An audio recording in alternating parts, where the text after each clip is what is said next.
They don't ask how your day was. They don't show up when you need them. But when you finally pull away, suddenly they panic. That's not love. That's fear of losing convenience. And in this video, we'll talk about how staying too long where you're no longer loved becomes a trap, not a choice. Why the human brain confuses love with familiarity. Humans have an innate tendency to cling to what feels familiar, not just in terms of environments or habits, but also emotions. And this isn't simply a matter of emotional weakness. It's actually how our brains are wired for survival. Love, when viewed through the lens of neuroscience, isn't some vague miracle. It's a complex neural state fueled by feelings of safety, reward, and connection. But here's the problem. The brain doesn't do a great job distinguishing between true safety and mere familiarity. Someone could be around you every day, say similar things, and repeat the same behavioral cycles. And that alone could be enough for your brain to label them as important. Familiarity is not proof of love. It's simply evidence that your brain has neurologically adapted to someone's repeated presence. In psychology, this is known as the mere exposure effect, the phenomenon where we start feeling attached to something just because we see it often. We're quick to label someone as trustworthy, close, or even someone I love simply because they've been around long enough. This is the first emotional trap in unhealthy relationships. You're not truly being loved. You've just gotten used to someone's presence. And on the flip side, they may only be holding on to you because you feel familiar. Things get even more complicated when longing becomes entangled with emotional dependence. Once someone becomes a centerpiece of your daily habits, morning texts, evening chats, venting your stress, or sharing quiet moments, their absence creates more than just emotional emptiness. It disrupts your neural pattern.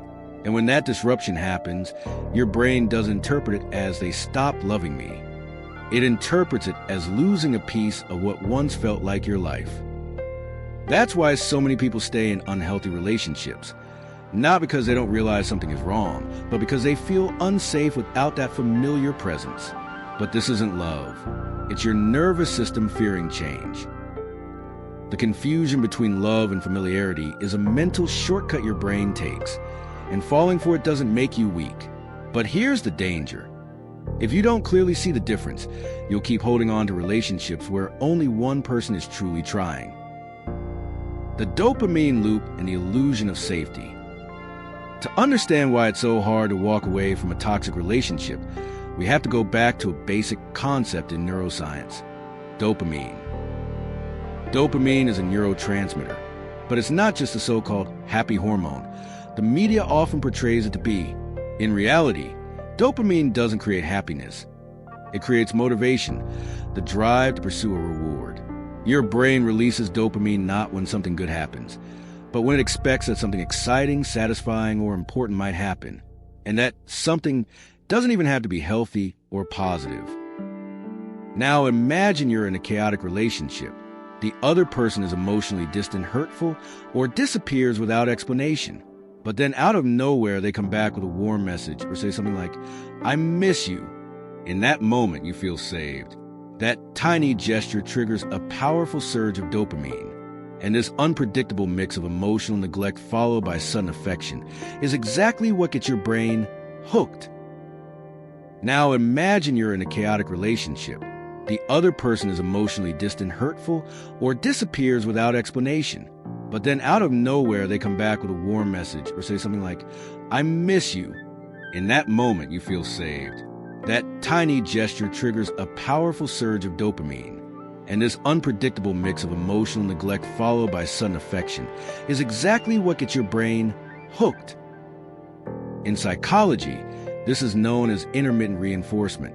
It means when rewards like affection or attention are given inconsistently and randomly, the brain starts to crave them even more. It learns to wait, to hope, and to keep trying in order to feel that fleeting moment of happiness again. As a result, you begin to bond with the person who hurts you, because they're also the one who occasionally makes you feel alive. The danger? Dopamine doesn't care whether the reward is healthy or harmful. It only cares about whether it's worth waiting for. And because those moments of sweetness usually come after long periods of pain, the reward feels even more intense, reinforcing a false belief. Maybe I still matter. Over time, you're no longer staying because of love. You're staying for the hope of being loved. That hope becomes a dopamine-driven cycle, repeated so often that it wires itself into your nervous system and creates an illusion of safety. It feels like love, but really, you're just addicted to the cycle of anticipation, disappointment, and rare validation. This is a biological trap that keeps many people stuck in deeply damaging relationships, because chemically, the brain feels more alive in chaos than numb in silence. And the painful truth is, when you finally leave that relationship, you're not just walking away from a person, you're detoxing from dopamine. And like any detox, your brain will resist. You'll miss them, want to reach out and come up with excuses.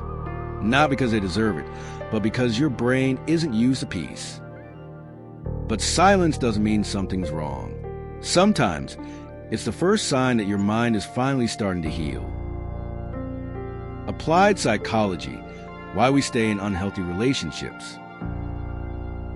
In applied psychology, several models help explain why people struggle to leave unhealthy relationships, especially when the brain is influenced by emotional familiarity and intermittent rewards.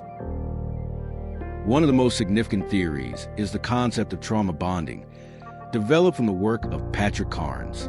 A trauma bond is a powerful emotional attachment formed between a victim and their abuser, especially when abuse, whether emotional, psychological, or physical, is paired with moments of care, apologies, or affection. This mix of pain and occasional reward creates a confused emotional loop that the brain finds incredibly difficult to break. Another study, led by Deborah L. Davis and other researchers exploring emotionally unavailable relationships, found that the brain reacts to emotional neglect in much the same way it responds to physical pain.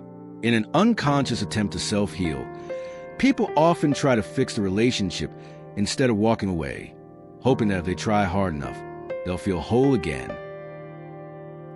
Additionally, attachment theory, pioneered by John Bowlby and Mary Ainsworth, explains that individuals with anxious attachment styles are particularly prone to clinging to unstable relationships.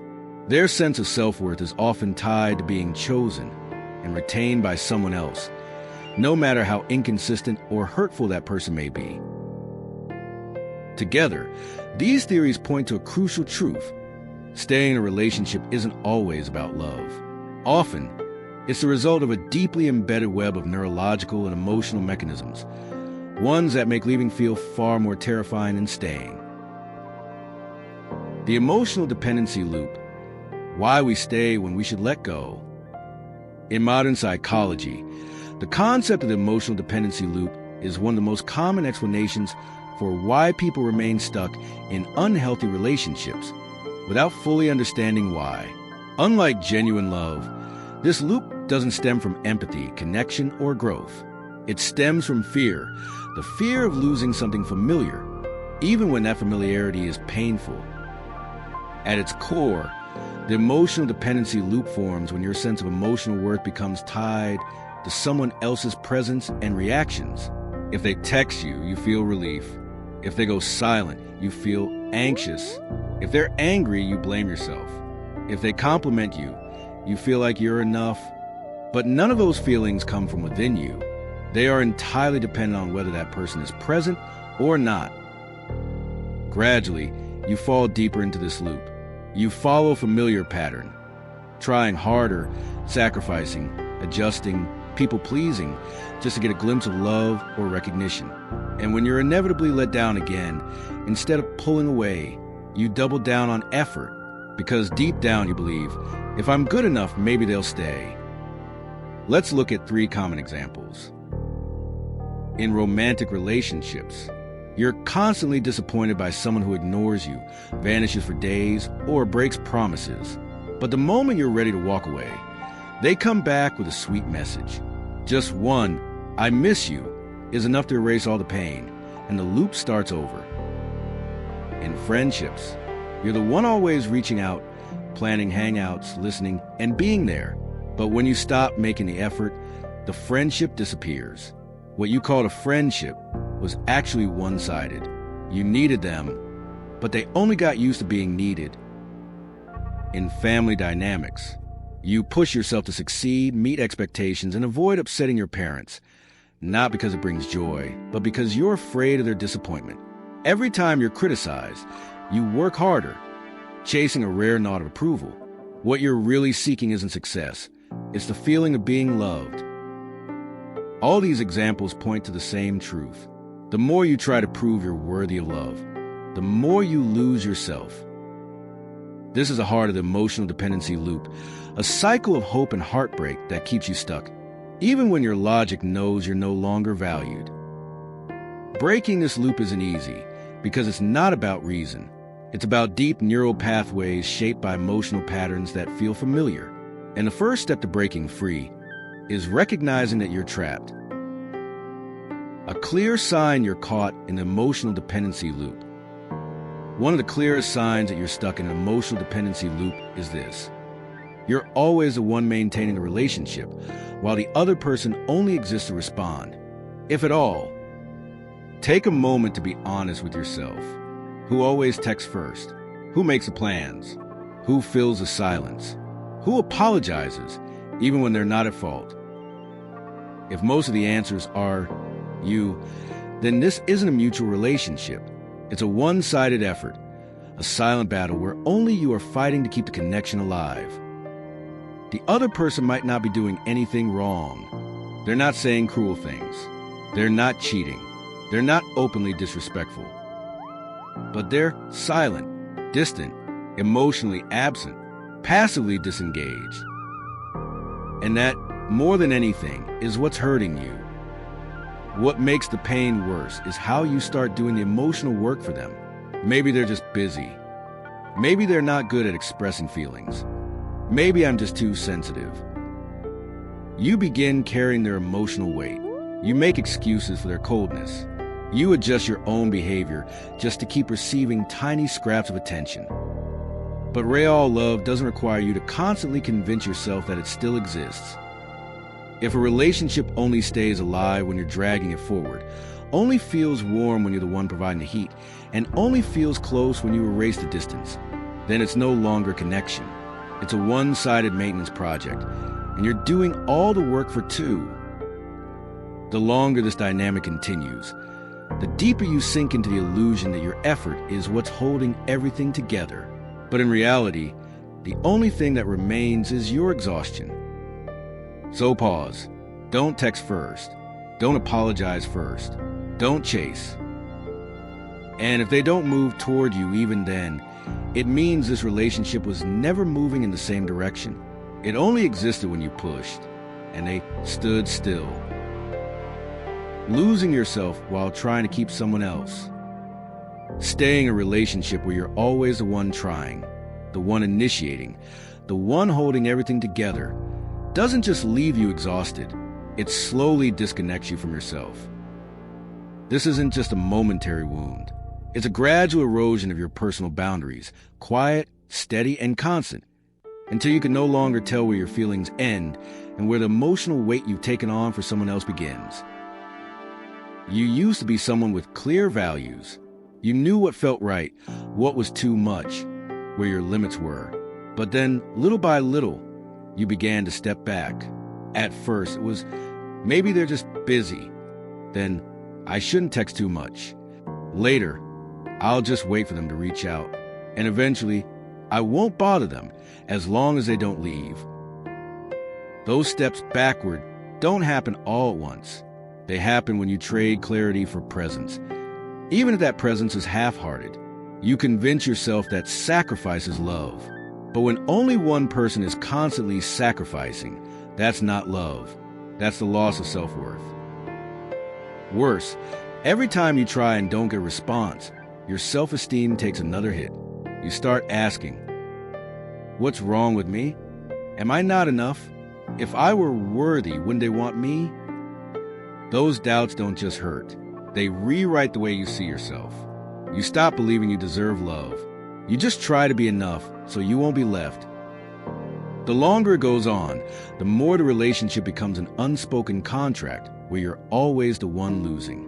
You give everything, yet receive nothing that truly nourishes your soul. And eventually, you don't even feel sad anymore, just empty. No more anger, no more blame, just the quiet ache of feeling invisible. The greatest loss isn't losing them, it's losing you. Are you loved or just filling a void? When you stay in a relationship for too long, whether it's romantic, platonic, or family, you start to settle into a role. You get used to being the caregiver, the one who endures, the one who forgives. And in the process, you stop asking a crucial question. Am I here because I'm truly loved, or because I'm filling a void that the other person isn't ready to face? It sounds like a simple question, but if you pause, stop avoiding, and face it with brutal honesty, you may realize many of your relationships aren't rooted in love, but in need. You might be the one they turn to when they're lonely, the one they vent to, the one who listens to all their past wounds, the one who keeps them from feeling empty when no one else is there. And because you're always there, they never have to learn how to heal. They just need you to stay in place, quietly, patiently, without asking for anything in return. But what about you? Who's there when you're burned out? Who listens when you need space to fall apart? Who chooses you? Not because you're convenient, but because you're important. If you can't answer that clearly, maybe it's time to pause, not to walk away right away, but to look closer. Because sometimes we don't stay out of love. We stay because we're afraid of being left behind. But here's the paradox. You're already being left behind every day in the very relationship you're trying so hard to hold together. You can lie next to someone and still feel lonelier than if you were alone. So ask yourself, if I stopped trying, would this relationship survive? If I step back, would anyone step forward? If I disappeared, would they search for me or just find someone else to fill the space? These aren't cruel questions. They're a compass pointing you back to your worth. No one deserves to be loved out of habit. No one should stay just to fill someone else's emptiness. But if you can find the courage to pause, look clearly, and quietly whisper to yourself, I'm no longer here to hold on to something that no longer wants to hold me. That's not the end. That's the beginning of finally choosing you. The quiet truth about why we stay. We often think toxic relationships are full of shouting, betrayal, or obvious hurt. But the most damaging wounds are often quiet, born from silence, emotional neglect, and patterns of emotional dependency we don't even recognize because we've grown used to lying to ourselves just to keep someone. And that's the heartbreaking truth for so many. They don't stay because they're still in love. They stay because they're afraid of losing something familiar. Real love doesn't make you lose yourself. It doesn't ask you to trade your self-respect just to have a place in someone else's life. Love doesn't make you chase someone just to get them to turn around and see you. So the first step isn't blaming them. It's being honest with yourself. Am I staying in this relationship because I'm truly loved or because I'm afraid of being abandoned? Am I waiting for them, or am I putting off healing myself? Am I still here because I believe they'll change, or because I don't believe I'm strong enough to leave? These questions aren't easy, but the clearer your answers become, the closer you get to breaking free from the emotional loop that's been draining you for far too long.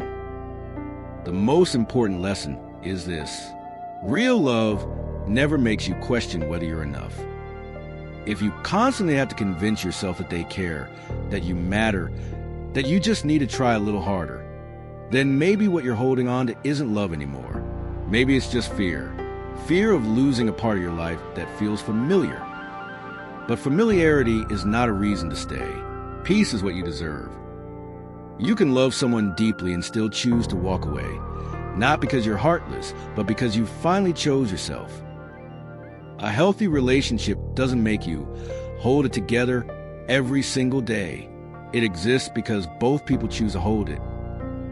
And if you're the only one holding on, it might be time to let go. not because you lost, but because you finally won.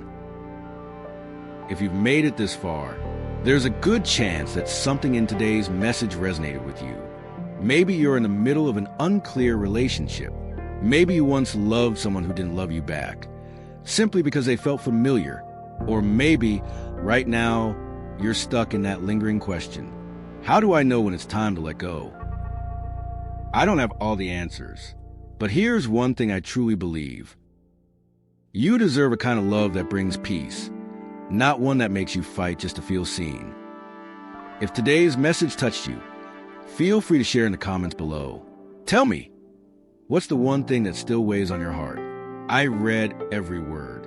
I listen without judgment. And if you want to keep walking this path of self-understanding, of seeing others through a deeper emotional lens, hit subscribe so you won't miss the next video. Each week, we'll explore another layer of the human psyche, from loving the wrong person, to forgiving, to finally letting go. No sugarcoating, no storytelling, just truth and you facing yourself. Thank you for staying. And if today, even in the smallest way, you chose yourself, that alone is a huge step forward.